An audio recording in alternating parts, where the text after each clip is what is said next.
Hello and welcome to our daily sketching routine. It is Wednesday, August 13th, 2025, and today's topic, I'm going to sketch with these Tombow brush pens. There's like a hard tip and a brush tip, but I'll talk about that in just a second. First, welcome back if you're returning, and welcome if you're new to the channel. I sketch and post every day, and I use a timer to stay focused and to build a habit. I'll start a 10-minute timer.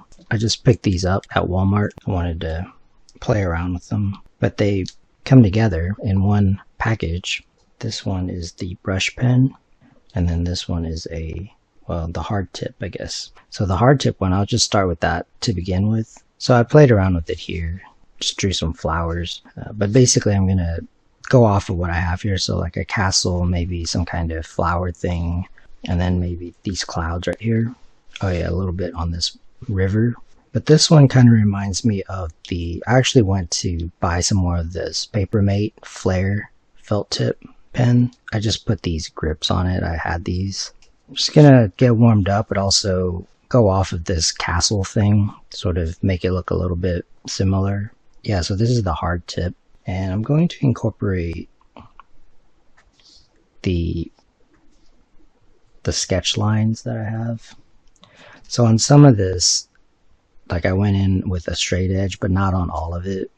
So it just depends. So that's what this one looks like. I mean, it's kind of, it's pretty similar to the Papermate pen that I usually use. So I'm just going to add a little bit. But yeah, it's pretty cool. I mean, it's more expensive than the Papermate. So I'm just kind of making it look a little bit similar, and then to make it look more in the background, I'll kind of do this. And yeah, I'm just looking at a picture of a castle, but sort of making it match this one. And then maybe there could be some trees.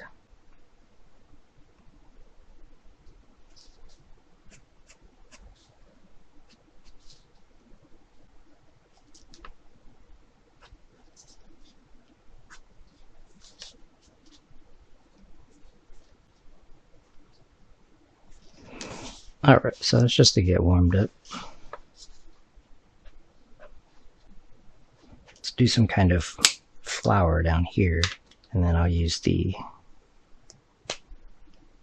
like the softer tip, and it looks like that basically. So yeah, I just found some pictures of flowers. Part of this has to do with, I'm still doing the line work practice kind of thing, but like I haven't really used these sort of pens, or I haven't used these at all.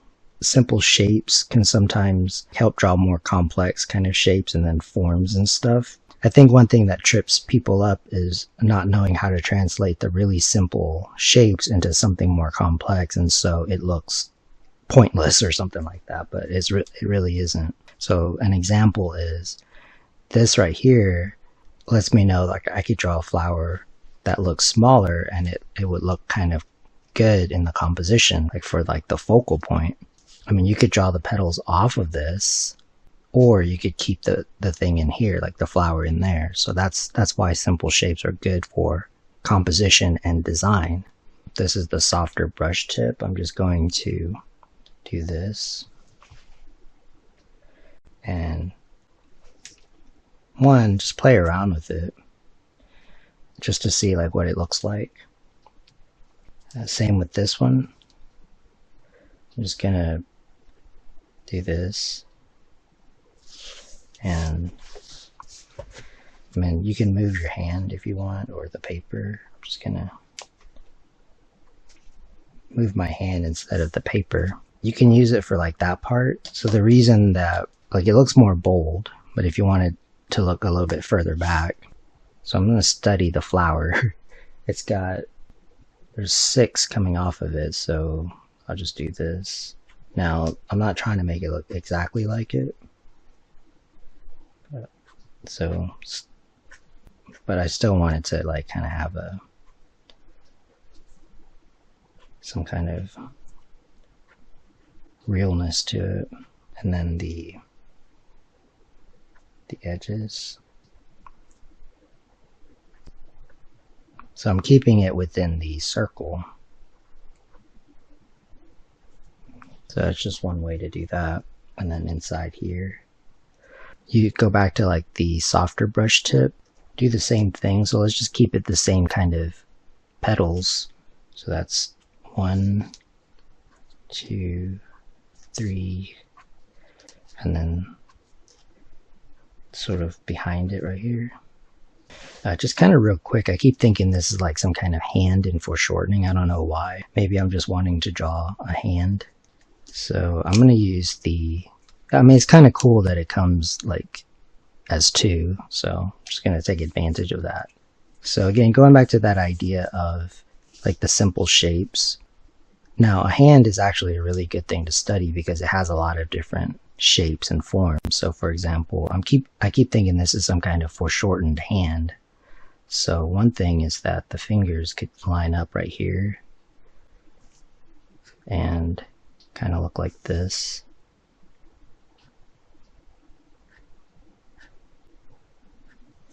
So that's what's interesting about hands. So I'm just going to make it fit.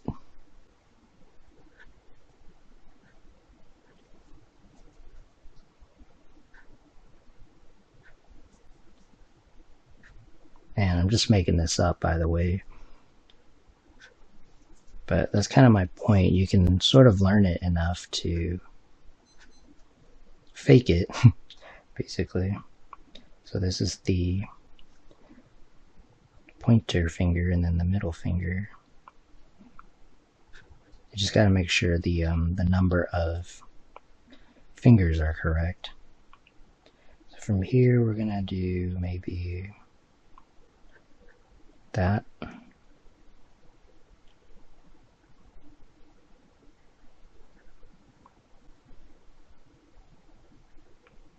The nails.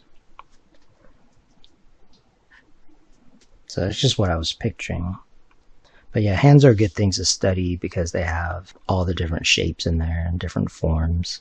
So I'll just do this real quick and then like the clouds. So this is from yesterday mostly, like this river thing. And I actually like it. I'm not going to make it all dark. So for example, like that, like to me, like that has like a lot of dark areas. And it doesn't have to look like that because part of it has to do with like the overall composition of the page. I'm going to make it go with it, like the flow, go with the flow. So maybe just make this area darker.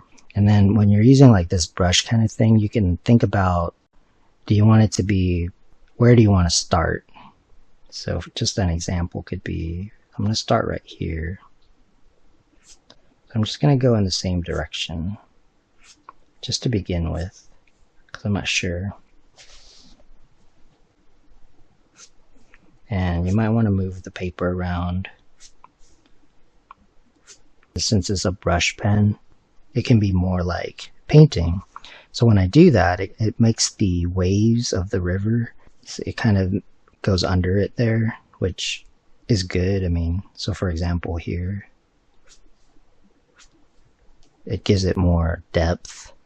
So that's just something to do. But I didn't really want to make this river look that dark, because that's what happens. The more dark you add, you have to kind of shift everything to make it look in relation.